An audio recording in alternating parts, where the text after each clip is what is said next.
If you've ever wondered what it's like to gentle and train your own Mustang, you're in the right place. Here is the living legend, Frank. He's a Wild Mustang from the Roberts Mountain HMA area, and in this video we're going to review checking in with your Mustang if they had any time off, as well as some basic groundwork, picking up their feet, and introducing them to being out in a pasture for the first times. We'll be introducing approaching your Mustang when they're out on a pasture versus catching them when they're out on a pasture. I'm sure glad that you're here with us and would love it if you join us on the journey of this living legend, Wild Mustang Frank. Before we start working with our Mustang each time, we would like to check in with them to see how they are with putting on the halter, as well as just loving on them. Now we're going to start on some basic groundwork, and Frank is just doing a knock-up job with this. If you've ever wondered, is the groundwork really that important? And I'm going to tell you, it is that important. We need to get our animals all comfortable and confident with all the stuff that we're going to do on the ground long before we're ever riding them. Now, Frank here is only a year old, so he's not going to be rode for quite some time, but we're going to have a lot of time to really get his groundwork going well.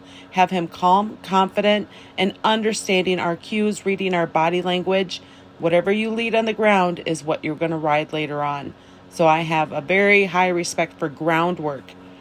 Now, we didn't used to be like that, guys. We used to think, oh, what's the big deal about groundwork? But as we have done this longer and longer, we've really started to understand that groundwork is very important. So here what I'm working on is doing circles with him and then getting him to read my body language, to stop moving, to disengage, and even step over with his front legs. Now, a lot of breaks are important. He's young. He's with only being a year old.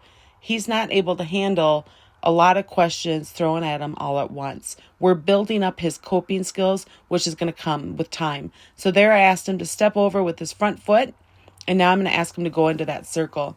So the coping skills are going to come with time and experience, and because he's young, we need to do these in shorter sessions with a lot of breaks. If he steps into me and there gets to be a lot of slack in the lead rope, then I use my flag towards his front shoulder to send him away, or you could go on his belly to send him away.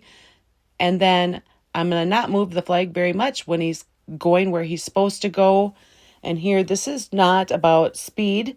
This is just about getting him to read my body language and move his feet as I ask. I want him to learn the intention of moving versus standing still. Sometimes that flag is going to be used just for the sole purpose of petting him. I don't want him to be fearful of my flag. There we're disengaging, and I'm rewarding the try. Because he's young, he's not going to look totally awesome doing this yet. So we're just doing baby steps, rewarding the tries, lots of long breaks. This is going to help us have an animal who's going to be happy to go on new adventures with us as he gains more confidence and understands what we're asking. Again, long breaks. You see, I'm just standing here with them. That's very intentional. The next thing I'm going to be working on is asking him to back with the thumb down method. So with the thumb down method, I'm going to have my thumb pointing towards the ground, and I'm going to hang on to the knot on his rope halter above the knot. I'll wiggle back and forth, as little pressure as I need, but as much as I have to. And I'm going to release for every back foot that takes a step back. I want to build a good back where he's able to get on his haunches and then later on do a good roll to the side, either side. So this is building that. And again, guys, this is Wild Mustang Frank. He's a 1-year-old Wild Mustang from the Roberts Mountain HMA area.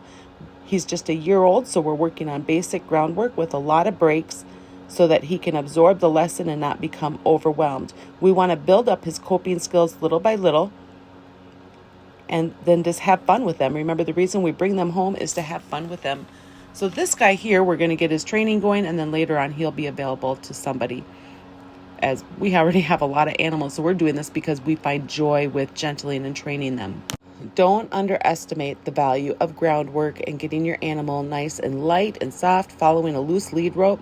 Later on, all of that will transfer under saddle with anything you might want to do. Now, Frank is a very comfortable and confident horse.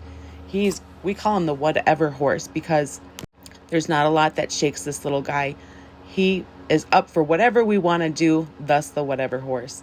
He is a pleasure to work with and so much fun. So here I'm going to put my hand straight out, and I want him to clear the front, his left foot, And there he does it. Now we're going to go into a circle. And it doesn't matter the speed for this. I don't need him to be trotting or loping, cantering to go with what we're doing here. I need him to move away from me, so I'm using that flag over by his belly or front shoulder area. And we want to get in and get out. We don't want to be a nag. Being a nag, they'll learn to tune us out or to block us out. And then a lot of breaks so that we are a feel-good spot to them. If we're always asking questions, causing them stress, and then not giving them time to come down and relax, they're not going to want to be around us. So that come down time, that relaxing time, allowing them to look and chew or become relaxed is very important with teaching your wild Mustang the different groundworks that we want to do with them. Here I'm asking him to disengage, and he does a very good job with that. Now he's not practiced this stuff a ton, but he does a nice job, and we're just going to keep building on it.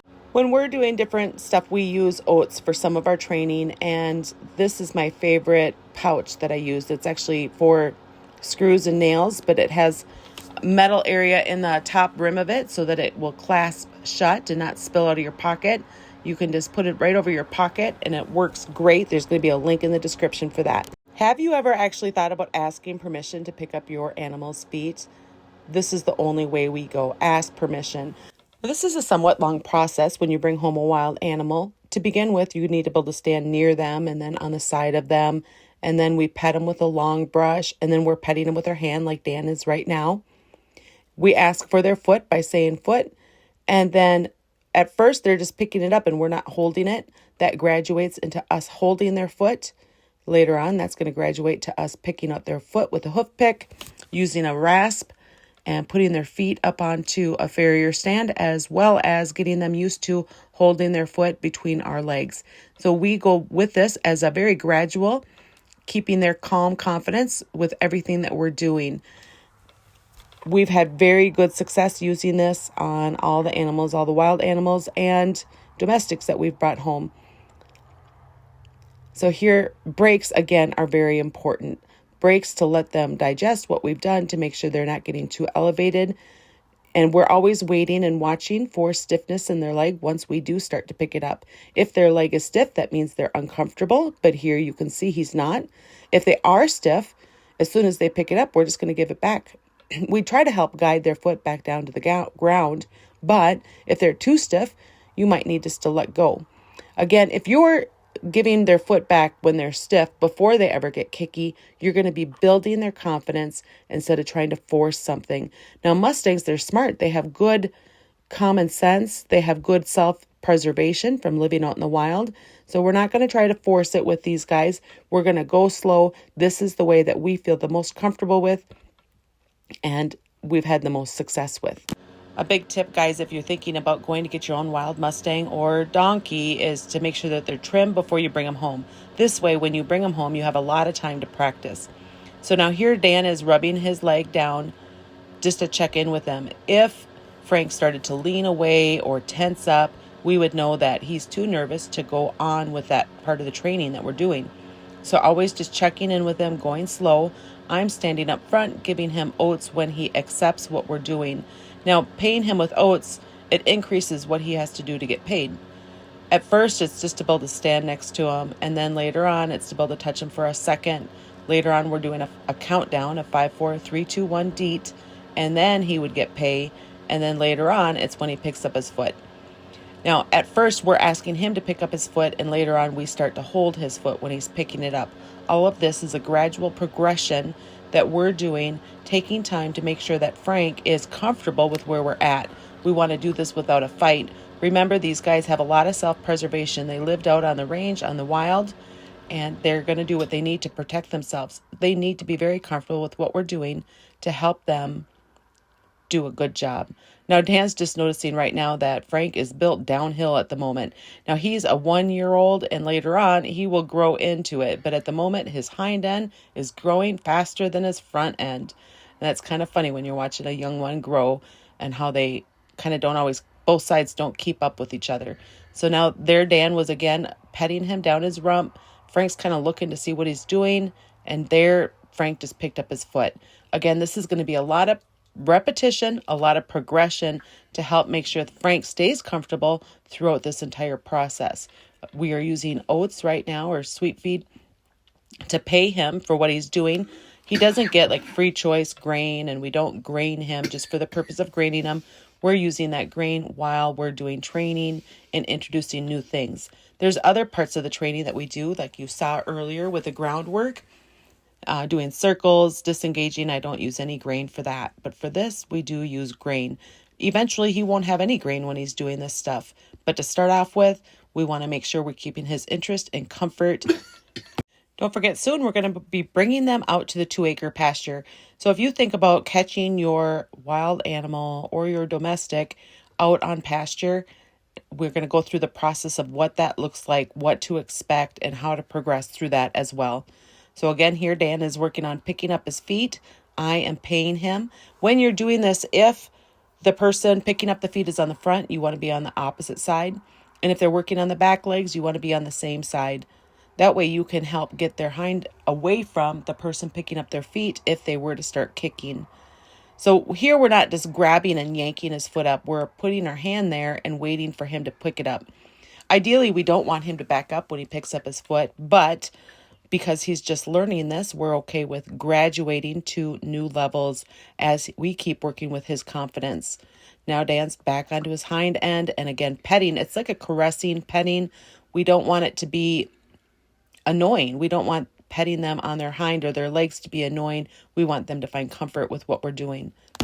When we're petting them here, we're checking in. We're watching his head and his body language. Does he start to lean away from us? Does he stiffen up? Do his ears get pinned with where he's watching? More like stuck. It's not like they're laying their ears flat back and pinning them out of anger, but are they so nervous that their ears freeze in one spot? That's a sign of their comfort level. Are their eyes like cow-eyed, or are they blinking a lot? All of that stuff matters when we're gentling and training. We want to help make sure that they're staying comfort. We are going to be adding stress to them, and we want to be part of them relaxing also. We want to be that safe spot for them, a place that they want to be. So going slow is going to help us achieve that and really have a well-balanced animal that has good coping skills to go on and have new adventures later on in life. Make sure you click on that playlist for this Wild Mustang Frank, and you can see a lot of different training episodes that we're working on, and it's going to be a fun adventure to follow along with. So I sure appreciate you hitting that like button, subscribing. Love all your comments. Maybe you've already gentled your own Wild Mustang or burro, or maybe you're just thinking about gentling one yourself. So these videos are going to be great to follow along with. It's just such a fun journey to be on. I'm so grateful we get to be part of this process. Now Dan's hand is just there and he's waiting. Do you see how Frank's not right away picking up his foot? We're waiting for it.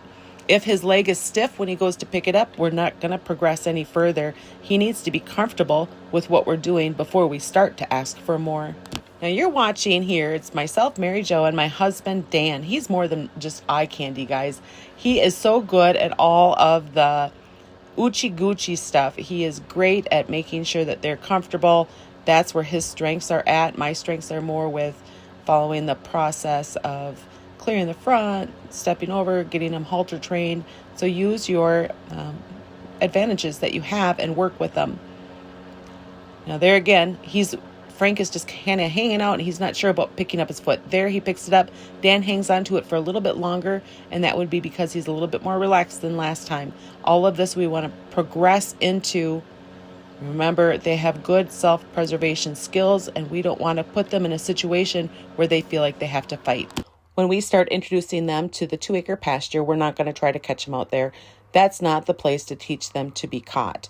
But when we do progress into this, there comes Stein out there. So there's Frank and Stein. Frank is who we've been working with, and there's Stein. And then you're going to see little Dude and Doc. When we bring them out to the pasture, we're not going to ask questions. We're going to just let them go run, kick up their heels, and be young and get exercise. Later on, we'll try to approach them and pet them while they're out here or stand next to them. And that's the stage that we're at now, is to be able to walk up to them. Now, the 2 donkeys out there, we can absolutely walk up to. And Frankenstein have just started to let us walk up to them. And here, this is the first time that we have approached to pet them. Every other time that we've gone to approach them, they have run off on other days when we let them be out here. So this, again, is another stage of progression. Now, there's no way we're going to try to catch them right now because that would be too much. We want to be the safe spot for them to be at, not to cause them distress. We need to make sure that they want to be with us. Sure appreciate you guys watching. I hope you find value with what you're seeing or just enjoyment of watching the process of gentling and training a wild Mustang. Make sure you hit that like and subscribe button so that you can see more episodes as they come out. Typically, here I'm releasing 1 episode per week. Now, there they just get to run and kick up their heels. They are so much fun to watch when they're running around and having fun and being silly. That's Doc out in front. And then you can see Frank, the brown horse, and Stein. And little dude is the same age, so he just hangs out with them.